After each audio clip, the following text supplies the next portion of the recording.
Hi dears, എന്തൊക്കെ എല്ലാവരുടെയും വിശേഷം? എല്ലാവരും സുഖമായിരിക്കുന്നോ? ഞാനിന്നൊരു അടിപൊളി ചെറുപയർ കറിയുടെ റെസിപ്പി കൊണ്ടാണ് വന്നിട്ടുള്ളത്. വളരെ സിമ്പിളായിട്ട് തയ്യാറാക്കിയെടുക്കാൻ പറ്റിയിട്ടുള്ള ടേസ്റ്റി ആയിട്ടുള്ളൊരു ചെറുപയർ കറിയുടെ റെസിപ്പിയാണ്.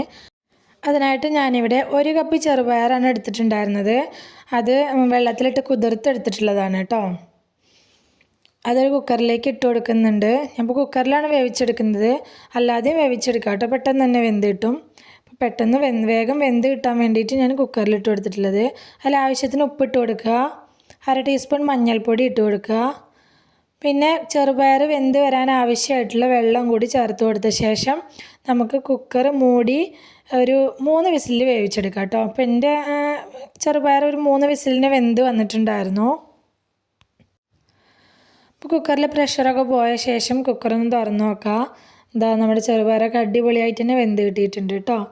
അത്യാവശ്യം നല്ല രീതിക്ക് തന്നെ വെന്തിട്ടുണ്ട്. എന്നാൽ വെന്ത് വല്ലാതെ കുഴഞ്ഞു പോയിട്ടുമില്ല. ആ ഒരു ലെവലിലാണ് ഇത് കിട്ടിയിട്ടുള്ളത്. ഇനി നമുക്ക് കറി എങ്ങനെ ഉണ്ടാക്കുന്നത് നോക്കിയാലോ. അതിനായിട്ടൊരു പാത്രം അടുപ്പത്ത് വെച്ചിട്ടുണ്ട്. അതിലേക്ക് ആവശ്യത്തിന് എണ്ണ ഒഴിച്ച് കൊടുക്കുക, കടുകിട്ട് പൊട്ടിക്കുക, കുറച്ച് വറ്റൽമുളക് ഇട്ട് കൊടുക്കുക.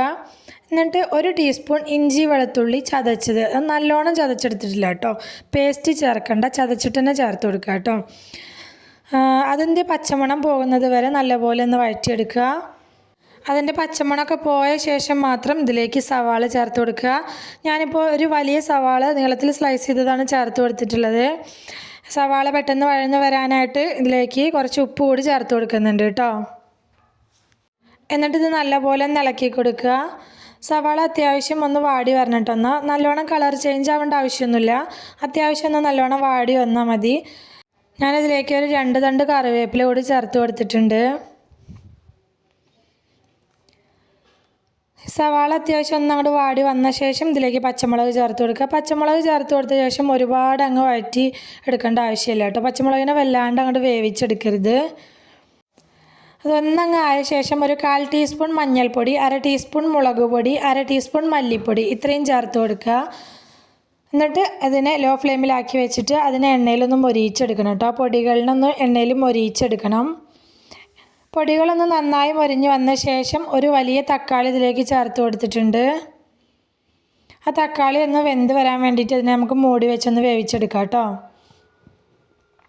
ഇതപ്പം നമ്മുടെ തക്കാളിയൊക്കെ നന്നായി വെന്ത് വന്നിട്ടുണ്ട്. വല്ലാതെ ഉടഞ്ഞ് വരേണ്ട ആവശ്യമൊന്നുമില്ല, അത്യാവശ്യം ഒന്ന് വെന്ത് കിട്ടിയാൽ മതി കേട്ടോ. ഈ സമയത്ത് നമുക്കിതിലേക്ക് നമ്മൾ വേവിച്ച് വെച്ചിട്ടുള്ള ചെറുപയർ ചേർത്ത് കൊടുക്കുക.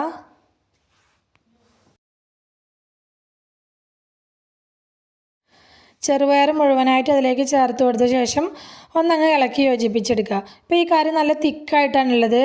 ഇതിലേക്ക് കുറച്ച് വെള്ളം കൂടി ചേർത്ത് കൊടുക്കണം. അതിന് ഞാൻ ആ കുക്കറിൽ തന്നെ വെള്ളം ഒഴിച്ച് അപ്പുറത്തെ സ്റ്റവിൽ വെച്ച് ചൂടാക്കിയിട്ടാണ് കേട്ടോ ഒഴിച്ച് കൊടുക്കുന്നത്. അപ്പോൾ പച്ചവെള്ളം ഒഴിച്ച് കൊടുക്കരുത് ഒരിക്കലും, ചൂടുവെള്ളം തന്നെ ഒഴിച്ച് കൊടുക്കുക.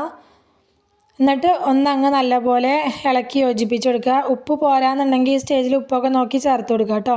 എന്നിട്ട് ഇത് മൂടി വെച്ചിട്ട് ഒരു 10 മിനിറ്റ് നേരം നമുക്കിതൊന്ന് കുക്ക് ചെയ്തെടുക്കാനുണ്ട്.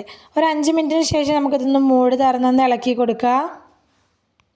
എന്നിട്ട് വീണ്ടും ലോ ഫ്ലെയിമിലേക്ക് ആക്കി വെച്ചിട്ട് ഒരു 5 മിനിറ്റ് കൂടി നമുക്കിതൊന്ന് കുക്ക് ചെയ്തെടുക്കണം കേട്ടോ. സബ്സ്ക്രൈബ് ചെയ്യാതെ കാണുന്ന നമ്മുടെ കൂട്ടുകാർ ആരെങ്കിലും ഉണ്ടെങ്കിൽ പ്ലീസ് ഒന്ന് സബ്സ്ക്രൈബ് ചെയ്ത് സപ്പോർട്ട് ചെയ്യണം കേട്ടോ. കൂടെയുള്ള ബെൽ ബട്ടണും കൂടി ഒന്ന് ക്ലിക്ക് ചെയ്ത് വെച്ചിട്ടുണ്ടെങ്കിൽ ഞാനിടുന്ന പുതിയ വീഡിയോസിൻ്റെയൊക്കെ നോട്ടിഫിക്കേഷൻ നിങ്ങൾക്ക് കിട്ടുന്നതായിരിക്കും. ഇതപ്പോൾ നമ്മുടെ ചെറുപയർ കറി ഏകദേശമൊക്കെ സെറ്റായി വന്നിട്ടുണ്ട്. ലാസ്റ്റ് ഇതിലേക്ക് ഒരു 1/4 ടീസ്പൂൺ ഗരം മസാലപ്പൊടി, കുറച്ച് കറിവേപ്പിലയും കൂടി ചേർത്ത് കൊടുക്കുക. ഗരം മസാലപ്പൊടി 1/4 ടീസ്പൂണിലും കൂടുതൽ ചേർക്കണ്ട കേട്ടോ, വളരെ കുറച്ച് മാത്രം ചേർത്ത് കൊടുത്താൽ മതി. എന്നിട്ട് ഒന്നുകൂടി അങ്ങ് ഇളക്കിയിട്ട് കൊടുക്കുക. ഇത്രയേ ഉള്ളൂ, നമ്മുടെ അടിപൊളി ടേസ്റ്റിലുള്ള ഹെൽത്തി ആയിട്ടുള്ള ചെറുപയർ കറി റെഡി ആയിട്ടുണ്ട്. പുട്ടിൻ്റെ കൂടെ അപ്പത്തിൻ്റെ കൂടെ ഒക്കെ അടിപൊളി ടേസ്റ്റാണ്. ഈ രീതിയിൽ ഉണ്ടാക്കി നോക്കാത്തവരുണ്ടെങ്കിൽ ഒന്ന് ഉണ്ടാക്കി നോക്കിക്കോട്ടോ, നല്ല ടേസ്റ്റ് ഉണ്ടായിരുന്നു. ഞാനിപ്പോൾ ഇത് പുട്ടിൻ്റെ കൂടെ കഴിക്കാൻ വേണ്ടിയിട്ടാണ് ഉണ്ടാക്കിയിട്ടുണ്ടായിരുന്നത് കേട്ടോ. വീഡിയോ ഇഷ്ടമായിട്ടുണ്ടെങ്കിൽ മറക്കാതെ ലൈക്ക് ചെയ്യാനും കമൻറ്റ് ചെയ്യുകയൊക്കെ വേണം കേട്ടോ. ഇതുവരെ കൂടെ നിന്ന് സപ്പോർട്ട് ചെയ്തിട്ടുള്ള എൻ്റെ എല്ലാ കൂട്ടുകാർക്കും ഒരുപാട് നന്ദി. എന്നാൽ ശരി, സിമ്പിൾ ആൻഡ് ടേസ്റ്റി റെസിപ്പിയുമായി ഞാൻ വീണ്ടും വരാം. ബൈ.